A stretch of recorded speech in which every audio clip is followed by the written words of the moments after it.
Well, welcome back to the GCC website. Today I want to talk about some ways that communication problems occur and how we can work through them. This little graphic that will be here in this whole video shows obstacles that must be overcome for effective communication. It also shows why I'm a counselor and not an artist. As the picture shows, what I want to communicate must be first put into words by me. The words must then overcome various barriers to be heard by the other person, and finally, being heard by the other person, they must ultimately be understood by that person. The process can break down at several points. I want to talk about 3 of them this time. What I meant versus what I said. Sometimes what I mean to say isn't actually what I say. With multiple meanings for most words we use, confusion is always possible. Like, for example, who's on first, the Abbott and Costello routine. We may not know the meaning of a word we use, which can also lead to misunderstanding.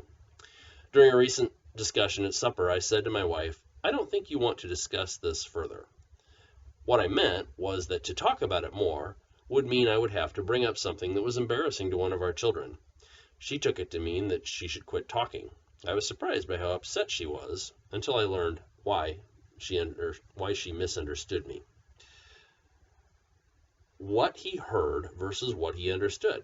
Just like I didn't get across what I intended to in that interaction with my wife, so my wife also misinterpreted what I said. This probably happened because she had some preconceived notion of my intent. We had disagreed about this particular issue before, and so when I said to her, "I don't think you want to discuss it any further," she misunderstood me to be, again, dismissing her point of view in favor of my own. She perceived that I was dismissing her opinion without really listening to it, and that made her mad. As this shows, our perception about a person, situation, or subject can influence how receptive we are to what they have to say and how much we're willing to pay attention. A third issue is hot button items. I don't think I know of anyone who doesn't have some of them. Most of us have subjects we're passionate about or issues that set us off. Maybe you've experienced this when you made what you thought was an innocent comment, but your spouse quickly got angry or defensive. Recently, my wife and I were talking about something someone we knew was doing, and I made what I thought was a funny comment to describe the situation. Because of the history behind the relationship, my wife did not think it was funny. The relationship history turned my lighthearted comment into something that was more like a match to gasoline.